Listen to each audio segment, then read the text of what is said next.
Good morning, students. How are you?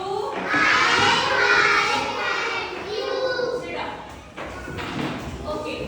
वैसे आज हमने एक स्टोरी करनी है, ठीक है? Okay. स्टोरी का नेम है The Ant and Grasshopper. क्या नेम है? Okay. ये वाली स्टोरी में एक तो आंट है और एक क्या है? ग्रासहॉपर. क्या है? ग्रासहॉपर. ओके. आज हमने इनकी स्टोरी पढ़नी है, ठीक है? आप लोग, मैं आपको सामने एक स्टोरी लगाऊंगी, आपने ध्यान से देखनी है स्टोरी, ठीक है? और बीच बीच में मैंने पूछना भी है कि स्टोरी में क्या था, ठीक है? इधर देखो बच्चे सभी. घास खा रहा था। वाह, क्या जिंदगी है, रोजाना ताजी घास खाना और पूरा दिन मौज मस्ती में निकाल देना। उसने काफी देर तक घास खाई और फिर बची हुई घास को फेंक दिया। तभी एक कबूतर उससे आकर बोला, अरे अरे, ये क्या कर रहे हो तुम? जितनी घास खानी थी उतनी ही तोड़ते ना। अब ये टूटी हुई घास रात तक अपने आप सूख जाएगी। अरे घास अपने आप उगी है, तुमने उगाई है क्या? जो इतना हिसाब किताब कर रहे हो, मैं तो ऐसे ही करता हूँ। ये कहकर टिड्डा आसमान में उड़ चला। बड़ा आया ज्ञान देने वाला। वो कुछ देर तक उड़ता रहा और तभी जमीन पर उसको एक टमाटर दिखाई दिया। अरे वाह, टमाटर। ये कौन है? ग्रासहॉपर. क्या है? वो टमाटर के पास पहुंचा और उसे देखकर खुश होते हुए गाना गाने लगा। टमाटर बड़े मजेदार, टमाटर बड़े मजेदार, उस टमाटर बड़े मजेदार। उसने झट से टमाटर के ऊपर बैठकर उसको खाना शुरू कर दिया। कितना मस्त स्वाद है इसका, मजा ही आ गया। वाह। खाते खाते उसने आधा टमाटर खत्म कर दिया और तभी 6 चींटियां वहां पर पहुंची। अरे ये क्या किया तुमने? तुमने हमारा टमाटर खा लिया। तुम्हारा टमाटर? ये तो यहाँ जमीन पर ऐसे ही पड़ा था। अरे वाह टिड्डे भैया, इस टमाटर को यहाँ हम लोग लेकर आए थे। फिर मेरे पैर में दर्द हो गया तो हमसे ये उठ नहीं पाया, इसलिए मैं अपने अरे माफ करना, आधा तुमने खा लिया। अब इस बचे हुए को मैं तुम्हारे घर तक पहुँचा दूंगा। ये टमाटर हम आज के खाने के लिए नहीं ले जा रहे थे। सर्दियाँ आने वाली हैं और सर्दियों में खाना ढूंढने से भी नहीं मिलेगा, इसलिए हम अभी से खाना जमा कर रहे हैं। देखो, आंट क्या कर रही थी? फूड कलेक्ट कर रही थी. क्या कर रही थी? क्यों कर रही थी फूड कलेक्ट को? क्योंकि सर्दियां आने वाली थी. सर्दियों में क्या पड़ती है? ठंड पड़ती है, ठीक है? तो और सर्दियों के लिए अपना खाना इकट्ठा कर रही थी.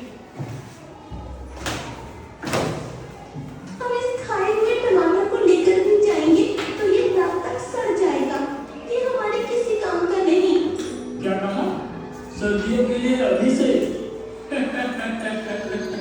हाँ, हम सर्दियों के लिए अभी से खाना जमा कर रहे हैं क्योंकि तेज।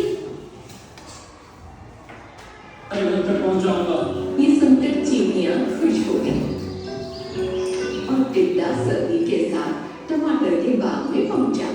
उसने डंक मारकर 2 टमाटर जमीन पर गिरा दिए। देखो, अब मैं अकेला होकर कैसे इसको उठाता हूँ। टिड्डे ने टमाटर को उठाना चाहा, लेकिन टमाटर बहुत भारी था।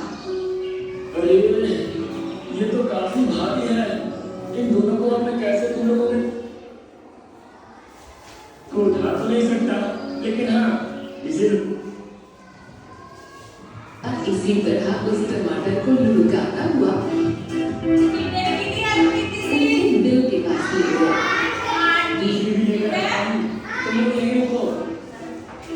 वो फिर से हवा में उड़ा और दूसरा टमाटर भी इसी तरह उनके दिल तक ले आया।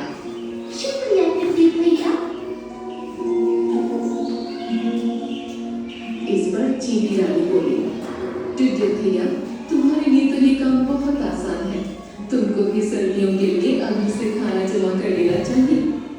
इस बार भारी बर्फबारी हो सकती है, जमीन का कोई भी हिस्सा देखने को नहीं मिलेगा।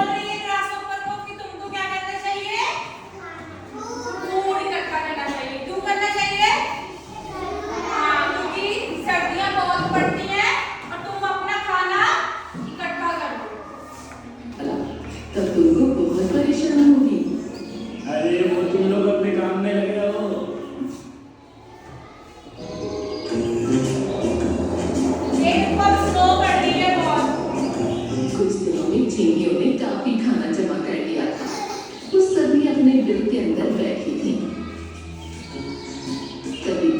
चींटी वहां पर आ गए।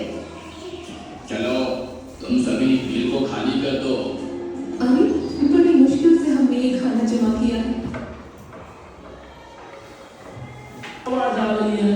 टिड्डा बिल के अंदर घुस गया।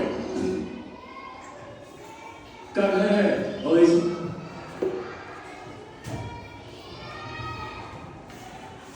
और सभी चींटे वहां से भाग गए।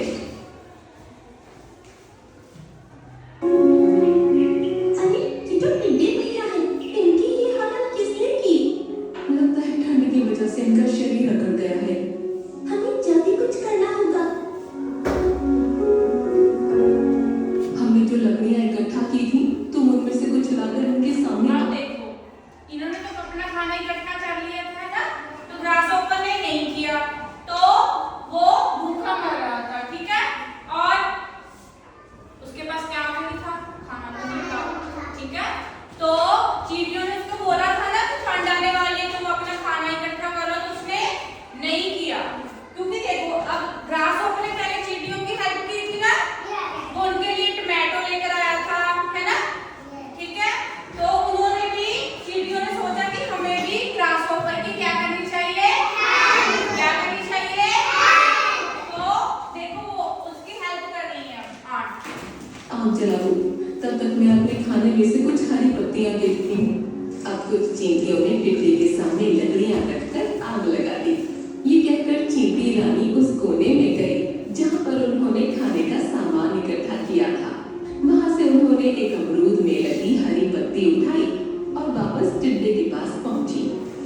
चींटियों ने तब तक टिड्डे के सामने आग जला दी थी और अब उसकी आंखें खुल चुकी थी।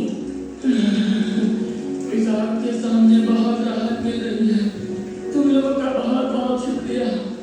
इसमें शुक्रिया की क्या बात है टिड्डे भैया, आपने ही हमें उन चींटियों से बचाया था। अगर आप ऐसा नहीं करते तो हम